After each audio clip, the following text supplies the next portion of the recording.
everyone, meet my friend Prerna Kulora and she is my batchmate. Prerna, I have few questions that my subscriber asked me, so I want you to answer that questions. Sure, let's go. Yes. So first question is from Balwant. Hello दीदी, मेरा एक question है, मुझे organic chemistry समझ नहीं आती, please help. See basically organic chemistry के तो मैं एक ही एडवाइस दूंगी कि इसका बहुत वेटेज है, बहुत इंपॉर्टेंट है, एंड अगर तुमने रट ली, ट्रस्ट मी 50% मार्क्स कहीं नहीं गए, इवन मोर देन दैट। तो नेम रिएक्शंस याद कर लो, बाकी जो मेन रिएक्शंस हैं रट लो। इट्स नॉट आईआईटी कि तुम्हें मैकेनिज्म्स में घुसना है, और मैकेनिज्म्स उतने इंपॉर्टेंट नहीं है नीट के पॉइंट ऑफ व्यू से। सो चिल मारो, बहुत ही इजी पेपर आता है, तो ऑर्गेनिक आराम से हो जाएगी। सो इन शॉर्ट आपको नेम रिएक्शन पे बहुत ज्यादा फोकस करना है। हाँ, name reaction. So second question is, दीदी फिजिकल केमिस्ट्री और फिजिक्स में एनसीईआरटी पढ़ना होता है क्या? केमिस्ट्री में तो फिजिकल बिना पढ़े कैसे करोगे यार, मुझे बता दो।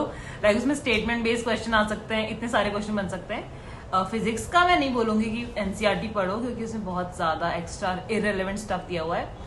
तुम्हारी कोचिंग जो करवाती है वो करो, एंड कंसेप्ट्स क्लियर हैं तो हो जाएंगी मोस्टली, क्योंकि उसमें न्यूमेरिकल्स आते हैं। Like for few exception reason questions आपको एनसीईआरटी थोड़ी बहुत पढ़नी पड़ेगी फिजिकल की, उसमें काफी थ्योरी पार्ट भी है। थर्ड क्वेश्चन इज, दीदी मैं ड्रॉपर हूँ, तो जिस चैप्टर के लेक्चर पिछली बार हो गए हैं, क्या वो करना होगा? ऑफकोर्स करना होगा यार, तभी लाइक पिछली बार कुछ कमी रह गई थी, इसीलिए इस बार दोबारा से ड्रॉप कर रहे हो। तो ऑफकोर्स जो लास्ट ईयर करी थी गलतियां, वो दोबारा रिपीट मत करो, सारे लेक्चर अच्छे से करो। हाँ, जो तुम्हें लगता है तुम्हें आते हैं ऑलरेडी लास्ट ईयर से, तो उसके लिए उतना ध्यान मत दो। जो चीज वीक है, तुम्हें पता होंगे तुम्हारी वीक पॉइंट्स, तो उन पे ज्यादा फोकस करो। लाइक उन्हीं पॉइंट पे ज्यादा फोकस करो जिनमें तुम्हारे नंबर कट गए थे, या तुम्हें वो टॉपिक काफी अच्छे से नहीं आता। हाँ, वही। तो फोर्थ क्वेश्चन इज कि दीदी एटॉमिक स्ट्रक्चर चैप्टर के साइंटिस्ट के बारे में क्या पूछा जाता है, उनके क्वेश्चंस आते हैं या नहीं आते हैं? टाइम वेस्ट मत करो।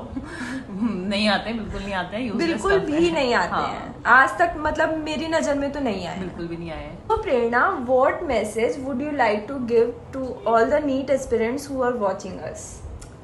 The only and only advice कि believe in yourself, stay consistent, and definitely do not let all the mock test के मार्क्स और रिजल्ट और ये सारी चीज़ें अफेक्ट यू, क्योंकि eventually and ultimately NEET exam रखा हुआ है सेफली, जो तुम्हारे हैंड्स में है, एंड जो आज तुम करोगे वो डिसाइड करेगा how the result is going to B.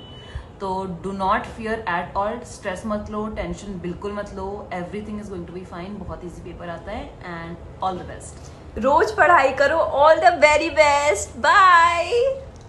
Also अगर ये वीडियो एंड तक देखी है तो like, share and subscribe to Anjali Prajapati, and she is going to be your senior next year hopefully, so all the best. Bye.